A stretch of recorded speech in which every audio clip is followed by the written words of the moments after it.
जब एक रिलेशनशिप में हम ये फील करते हैं कि हमें हमारा पार्टनर दुखी कर रहा है, तड़पा रहा है, हम रो रहे हैं, कई बातों को लेकर परेशान है, लेकिन पार्टनर आपको और ज़्यादा परेशान कर रहा है, तो इस वीडियो को आप एंड तक देखना।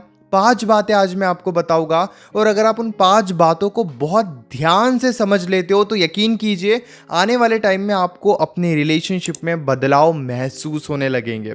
नमस्कार दोस्तों, मैं हूं श्रावण और आप देख रहे हो श्रावण की बातें। सबसे पहली बात, रूड बिहेवियर के आगे आपको डेस्परेट नहीं होना है। देखिए, पार्टनर से हमारी अटैचमेंट बहुत ज़्यादा होती है और इसीलिए जब भी पार्टनर से फाइट होती है और गुस्से में पार्टनर गलत तरीके से हमसे बात करता है तो हम वहाँ पर क्या चाहते हैं कि सिचुएशन जल्द से जल्द ठीक हो जाए। लेकिन अगर पार्टनर रूडली बात करे, बहुत गुस्से में आकर आपसे बात करे, तो उन्हें आप थोड़ा स्पेस दे दो, नाराज़गी दिखाओ, लेकिन डेस्परेट होकर बार बार उन्हें समझाने की कोशिश मत करो। यकीन कीजिए, एक एग्जाम्पल मैं आपको देता हूँ। मैं आपसे गुस्से में बात कर रहा हूँ, बहुत रूडली बात कर रहा हूँ और वहाँ पर अगर आप मुझे कितने भी प्यार से समझाओगे तो मैं और ज़्यादा रूड बिहेव करूँगा और ज़्यादा गुस्से में बात करूँगा। इसीलिए इस सिचुएशन में आपको मुझे नहीं समझाना चाहिए, थोड़ा स्पेस दे दो। मेरे गुस्से के आगे, मेरे रूड बिहेवियर के आगे मुझे खुद ही समझ में आ जाएगा कि मैंने ओवर रिएक्ट किया है। यही आपको पार्टनर के साथ भी करना है। दूसरी बात, कई बार हम ये सोचते हैं कि अगर पार्टनर गुस्से से बात करेगा तो हम भी गुस्से से बात करेंगे, अगर पार्टनर गलत तरीके से बात करेगा तो उन्हीं के जैसे बात करके हम भी उन्हें समझाएंगे, पार्टनर अगर हमें अब्यूज़ करेगा तो हम भी अब्यूज़ ही करेंगे। लेकिन ये बहुत ज़्यादा गलत है। यकीन कीजिए, अगर आप ये स्वभाव बनाते हो कि पार्टनर ने 2 बातें गलत बोली, आप भी 2 बातें गलत बोलोगे, तो पार्टनर और 4 बातें गलत बोलेगा और आपकी बातों को पकड़ कर बैठ जाएगा और ऐसे प्रिटेंड करेगा कि आप उनसे गलत तरीके से बात करते हो। क्योंकि जब भी आप उनसे रूडली बात करोगे उन्हीं के वजह से, तो वो आपको ही ब्लेम करेंगे।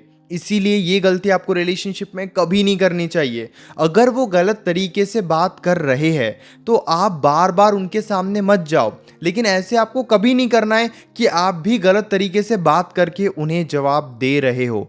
देखिए, समझाने के लिए या उन्हें कोई बात एक्सप्लेन करने के लिए बहुत से ऑप्शंस अवेलेबल होते हैं। आपको उनके जैसा बनने की ज़रूरत नहीं है। अगर वो गुस्से में गाली दे रहे हैं तो आप भी गाली देने मत लग जाओ, क्योंकि इससे फाइट होगी और हो सकता है कुछ समय के लिए आपको अच्छा लगे, लेकिन अगर आप उनसे इमोशनली अटैच हो तो बाद में आपको ही गिल्ट फील होगा और हमें ये करने की ज़रूरत ही नहीं है, क्योंकि इससे सिचुएशन ठीक नहीं होती है बल्कि और ज़्यादा खराब होती है। तीसरी बात, इस बात को आप ध्यान से समझना, कभी भी अगर पार्टनर आपसे गलत तरीके से बात करता है, आपको तड़पाता है, तो वहाँ पे आपको अपने वर्ड्स और एक्शंस को सेम रखना है। जैसे मान लीजिए बातों ही बातों में उन्होंने आपको गाली दे दी, अब हम क्या करते हैं ना, खुद के लिए स्टैंड लेते हैं कि देखो आपने मुझसे ऐसे बात किया ना, अब मैं आपको मैसेज नहीं करूँगा, कॉल नहीं करूँगा, अब मैं आपसे बात ही नहीं करूँगा। कई बार हम ऐसी बातें कर देते हैं, लेकिन कुछ टाइम के बाद हमें रियलाइज़ होता है कि हमें उनसे बात करनी चाहिए और हम उनसे बात कर लेते हैं। अब यहाँ पे क्या हुआ, आपने बोला कुछ, आपने किया कुछ, जिस वजह से पार्टनर कभी भी आपके बातों की वैल्यू ही नहीं करता है। आपको हमेशा अपने वर्ड्स और एक्शंस को सेम ही रखना चाहिए। छोटी छोटी बातों में ब्रेकअप की बात करो ही मत, क्योंकि नो डाउट ब्रेकअप इतने इजीली नहीं होता है, लेकिन अगर आप छोटी छोटी बातों में ब्रेकअप की बात करोगे ना तो कभी वो आपको खोने से डरेंगे ही नहीं। जब वो बहुत बड़ी गलती करे, अब्यूज़ करे या फिर आपसे बहुत रूडली बिहेव करे, गलत तरीके से बात करे, वहाँ पर आपको उन्हें बोलना है कि यार अगर आप मुझसे ऐसे बात करोगे ना तो मैं आपसे बात करूँगा ही नहीं या करूँगी ही नहीं। आपने ये बोल दिया, अपने बातों पर अब आप स्टैंड ले लो, अपने बातों को हकीकत में बदल दो। जैसे ही थोड़ा वक्त बीतता है आप उनसे बातचीत करने की कोशिश कर सकते हो, लेकिन अगर आप फिर से ये देखते हो कि वो गलत तरीके से बात कर रहा है तो फिर आप पीछे हट जाओ। यानी कि उनके दिल और दिमाग में ये बात फिट हो जानी चाहिए कि आपने बोला था कि अगर पार्टनर गलत तरीके से बात करता है तो आप उनसे बात नहीं करोगे। इसीलिए वो जब भी गलत तरीके से बात करे आप उनसे बात करो ही मत। क्या होगा, 2 4 6 दिन आपकी और उनके बीच में अच्छे से बातचीत नहीं होगी, लेकिन आपके बातों की वैल्यू इतनी बढ़ जाएगी कि फिर पार्टनर कभी भी गलत तरीके से बात करेगा ही नहीं। यहाँ पर आप कमजोर बनकर बोलोगे कुछ, करोगे कुछ, तो पार्टनर हमेशा आपके साथ खिलवाड़ ही करेगा। चौथी बात, जब भी आपके और उनके बीच में इश्यूज होते हैं, मिसअंडरस्टैंडिंग होती है या फिर कोई फाइट होती है, तो बार बार उनके सामने मत जाओ। जी हाँ, एक गलती जो हम करते हैं, देखिए मैं आपको एक डार्क साइकोलॉजी बताता हूँ। जब भी फाइट होती है ना, तो एक दूसरे के बारे में दोनों ही सोचते हैं। आपकी पार्टनर से फाइट हुई तो ऐसे हो सकता है कि पार्टनर आपको ही दिखा रहा हो कि वो तो आपके बारे में सोचते ही नहीं है, लेकिन यकीन कीजिए वो आपके बारे में ज़रूर सोचते हैं। लेकिन हम क्या करते हैं ना, बार बार उनके पास जाते हैं। 1 2 घंटे के बाद हमने फिर से मैसेज कर दिया, फिर से बात नहीं हुई। फिर 2 3 घंटे के बाद हमने फिर से मैसेज कर दिया, फिर से बात नहीं हुई।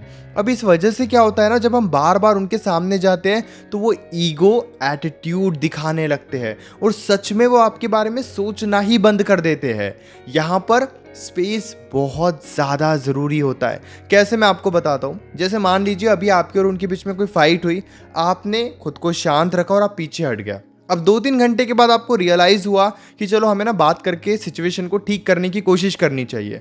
आप बिल्कुल तब उनसे एक बार बातचीत करने की कोशिश कर सकते हो। लेकिन अगर आपको लग रहा है वो अभी भी गुस्से में, अभी भी इग्नोर कर रहे हैं, ईगो दिखा रहे हैं, एटीट्यूड दिखा रहे हैं, फिर आप अपने साइड से कोई कोशिश मत करो। और ये बहुत ज़्यादा मैच्योरिटी होती है।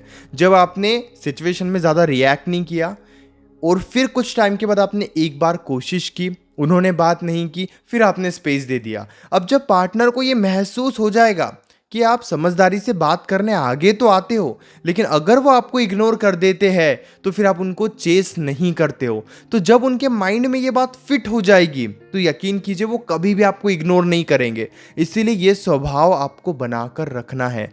फाइट होती है तब रिएक्ट मत करो, कुछ टाइम के बाद नॉर्मल तरीके से बातचीत करने की कोशिश करो। बातचीत होती है तो ठीक, नहीं होती है तो तुरंत डिस्टेंस बना लो। ये बहुत ज्यादा जरूरी है। इस वीडियो की आखिरी बात, उनका अटेंशन पाने के लिए उल्टी सीधी हरकतें मत करो। जब जाने अनजाने में कुछ बातों की वजह से पार्टनर से आपकी फाइट हो जाती है और बात बंद हो जाती है, तब हम कुछ उल्टी सीधी हरकतें करने लगते हैं उनका अटेंशन पाने के लिए। जैसे हम स्टेटस लगाते हैं, ब्लॉक कर देते हैं, फिर थोड़ी देर के बाद अनब्लॉक कर देते हैं, स्टोरीज लगाते हैं, सोशल मीडिया पे अलग अलग तरीके की वीडियोस पोस्ट करते हैं। ये आपको बिल्कुल भी नहीं करना है, क्योंकि ये सब करके आप उन्हें इमोशनली और ज़्यादा स्ट्रॉन्ग बना रहे हो और ज़्यादा पावरफुल बना रहे हो, जिस वजह से उनका ईगो एटीट्यूड बिल्ड हो जाएगा। एक मैच्योर पर्सन की तरह रिएक्ट करो। आप उस सिचुएशन में स्पेस ही आने दो। उनका अटेंशन पाने के लिए कभी भी उल्टी सीधे हरकतें आपको नहीं करना है, क्योंकि इससे क्या होता है, टेम्पररी बहुत अच्छे रिजल्ट्स मिलते हैं, लेकिन लॉन्ग टर्म के लिए इन्हीं बिहेवियर की वजह से रिलेशनशिप बहुत ज़्यादा डैमेज हो जाता है। देखिए, अभी भी अगर आपके मन में कोई डाउट है तो आप डायरेक्टली कॉल पे मुझसे डिस्कस कर सकते हो। पेड कंसल्टेशन के लिए आप मुझे मैसेज कर सकते हो व्हाट्सएप पर 8010023897 इस नंबर पर। हमारे बीच में कॉल पर जो भी बातें होगी वो कंप्लीटली सेफ और प्राइवेट रहेगी, इसलिए प्राइवेसी की कोई टेंशन मत लीजिए। और हाँ, चैनल को भी ज़रूर सब्सक्राइब कर लीजिए।